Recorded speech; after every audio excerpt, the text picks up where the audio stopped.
All right, let's start. Sound check. Good.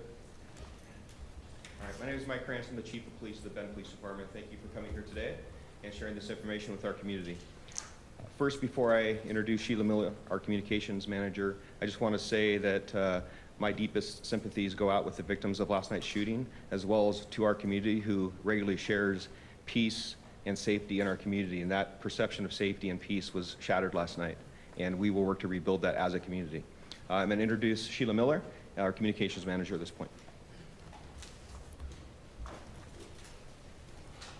Thank you all for being here today. My name is Sheila Miller, S-H-E-I-L-A-M-I-L-L-E-R. I am the communications manager for the Bend Police Department. With me today are Bend PD Chief Mike Krantz, Deschutes County Sheriff Shane Nelson, Deschutes County District Attorney John Hummel, as well as Mayor Pro Tem Anthony Broadman. Our FBI Special Agent in Charge Kieran Ramsey and City Manager Eric King are also here. I'm going to begin today with a recap of the information that Chief Krantz shared last night, just to make sure everybody's on the same page. And then I will share new information from our investigation. After that, we will hear from Mayor Pro Tem Broadman. And after that, we will happily answer a few questions. We'll ask you to raise your hand and I'll call on you. And then shortly after this meeting, I will send out a press release with this information. So if you don't catch everything, be patient. I'll get it out to you. So, as discussed last night, at approximately 7:04 p.m. Sunday evening, Bend Police responded to multiple 911 calls reporting shots fired at the Forum Shopping Center in Northeast Bend. As officers responded, we had reports of at least one, possibly two active shooters. Our investigation has shown that the shooter entered from the Fox Hollow Apartments behind the Forum Shopping Center. The shooter moved through the parking lot from Costco on the west side, shooting rounds from an AR-15 style rifle. The shooter entered the west entrance of Safeway. Inside the entrance of Safeway, the shooter shot one person. That person was transported by medics, but is now deceased. The shooter continued through Safeway firing, then shot and killed a second person inside the store. As our officers responded, they entered Safeway while shots were still being fired. They found the apparent shooter dead inside Safeway. They found an AR-15 style rifle and a shotgun in close proximity to the shooter. Bend Police did not fire any shots at the scene. We had witnesses who believed there may be a second shooter. We have not found any evidence of that. Officers from every agency in Central Oregon, as well as the FBI, Bend Fire, and other agencies were on scene and assisting. We're very appreciative for that help. As we were responding, we received additional information about possible shots fired in the area of 9th and Reed Market, but those reports were investigated and we have no evidence of additional shootings or of any other shooters last night.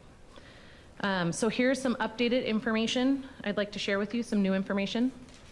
First of all, we've identified the two victims and their next of kin have been notified. The first victim, who was shot near the entrance to the store, has been identified as a customer, Glenn Edward Bennett, an 84-year-old Bend resident.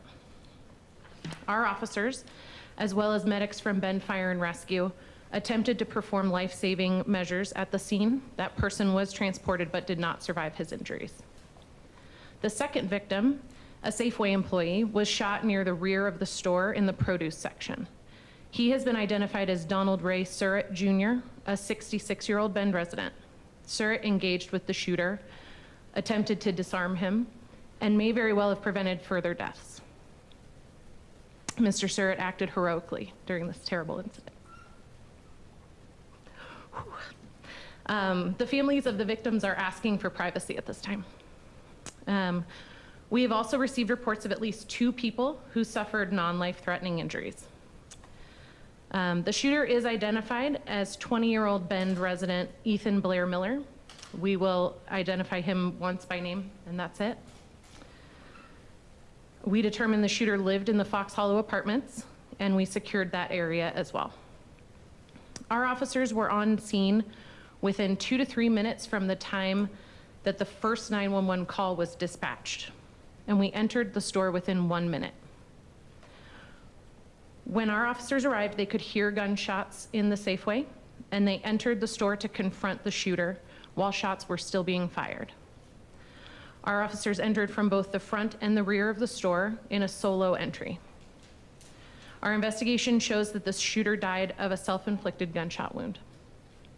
From the time of first dispatch until officers advised the suspect was down was 4 minutes.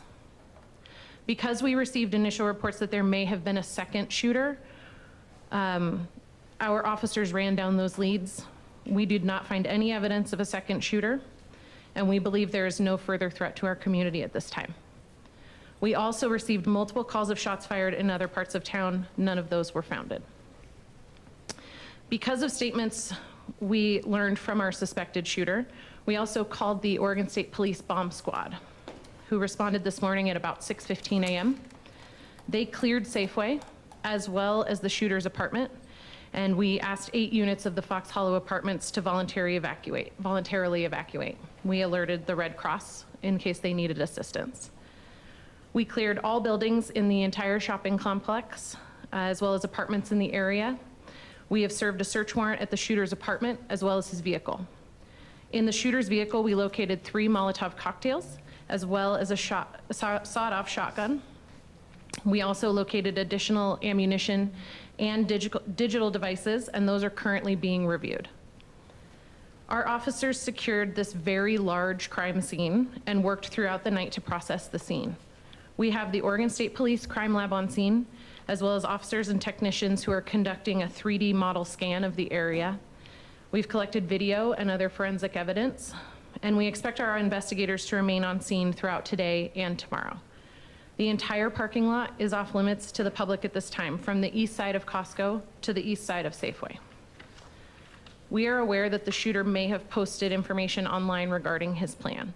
We're investigating this. We have no evidence of previous threats or prior knowledge of the shooter. We received information about the shooter's writings after the incident had taken place, and the shooter has no criminal history in the area. How the shooter accessed the firearms remains under investigation. We are partnering with the ATF to determine that information. Our officers have set up a tip line. So if you have information that you believe investigators need to know about this incident, we're asking you to call 541-322-6380. We will have 2 officers at Mix Drive near Ola and Postal Connections at the forum to return property that we've located at the scene inside the store. We also have a plan in place for those who've had to leave their cars at the scene. You can come to that location to retrieve your property, and mental health counselors will be on site at that location. Victims Assistance and Deschutes County Behavioral Health have set up a community support center at Pilot Butte Middle School from 3 p.m. to 7 p.m. today and tomorrow. Anyone who would like to access these services can drop in on an as-needed basis. Victims Assistance has also established support through the Crime Victims Compensation Program for any person who was present at the scene or their next of kin. An application can be completed through Victims Assistance or directly through Crime Victims Compensation, and we will have links to that on the DA's website, and in a bit we will post that to the city's website as well. Finally, local community members have planned a community vigil for tonight at Drake Park from 6:30 to 7:30. Now I'm going to turn it over to Mayor Pro Tem Broadman, and then after that we will open it up for a few questions and I will call on you. Thank you. Good afternoon, everybody. I want to start by expressing my and the city's heartbreak over the events of last night. Extend our condolences to the families of the 2 people murdered in this heinous attack. We need to guard against the cynicism of thinking of these attacks on order and our peace as regular, unavoidable things. I won't accept that. I know the community of Bend won't accept that. We have to stand together. We will stand together, including tonight, and we will mourn the people who lost their lives last night. And we will do that because we know that in the face of the kind of chaos that we saw last night, we had brave first responders, brave citizens, people willing to stand up for their neighbors, and nothing illustrates Bend and Central Oregon more than that. So please, if you are struggling with what happened last night, please seek out help. We have resources set up for everybody. I want to thank our partners in law enforcement, Deschutes County Sheriff, the FBI, State Police. I want to thank Governor Brown for all of the assets that the state police have offered to assist. And most of all, thank the Bend Police Department and our first responders, Bend Fire and Rescue, local medical professionals who responded heroically as they always do at St. Charles. And again, extend my my condolences, my deepest sadness and heartbreak to the families of the two people who lost their lives last night. Thank you.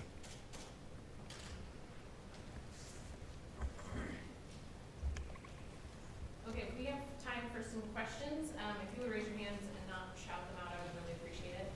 So I'll start with the bulletin. And you can either repeat the question or I can give this to her. Is there any evidence of apparent motive at this time? The question is there any evidence of an apparent motive at this time? And I'm going to hand that to you.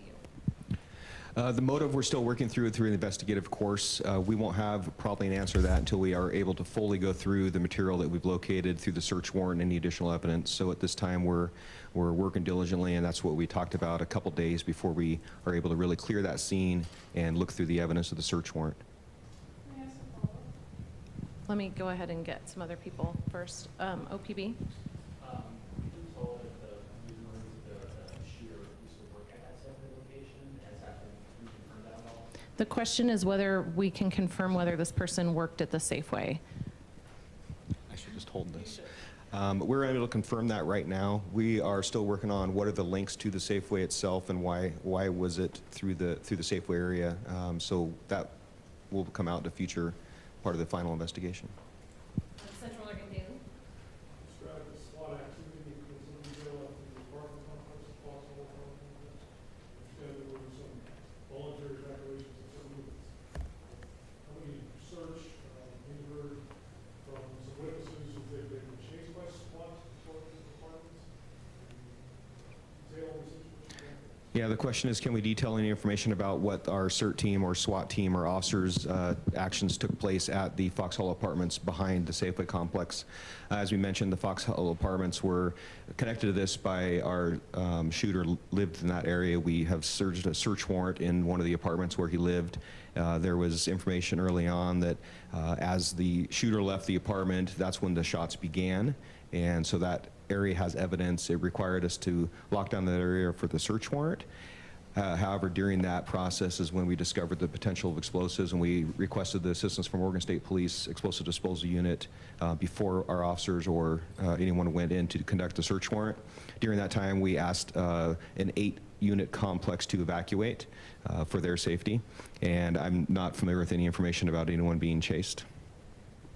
Can you confirm his connection to Mountain View High School and that that might have been his original target? I think at this point, I don't have the information directly connection to Mountain View High School, but what information is out there on the internet that I think a lot of people have referred to or have seen is earlier plans of some sort of attack at Mountain View High School. And that was on the internet, and we haven't really connected that yet as far as his connection. Kate, you. So was that part of a manifesto that he had posted online, or what was in what he had posted online? The question is, was that part of a manifesto or something he'd posted online? At this point, I'm not ready to say that was directly connected with the manifesto or anything he posted online. We have that information. A lot of people have sent us follow-up information about what has been posted on social media or other outlets. And our investigators will sift through that information and make those connections if it's truly connected, and ensure that we have accurate information before we put that out. Yes, sir. Is there any indication on the legality of the gun sales? The question is what the legality of the gun sales is. We're currently working with ATF to determine what the status of those guns are. Yes, sir. Can you be more specific when you say an employee of the store engaged the shooter? And also, can you give us the spelling of the victims, just so we don't have that? Sure. The spelling of the victims to start. Glenn, Glenn, Edward, common spelling, Bennett, Bennett, 84-year-old Bend resident. He was the person who was shot near the front of the store. And the second victim is Donald, standard spelling, Ray, R-A-Y, Surratt, S-U-R-R-E-T-T, Jr., 66-year-old Bend resident.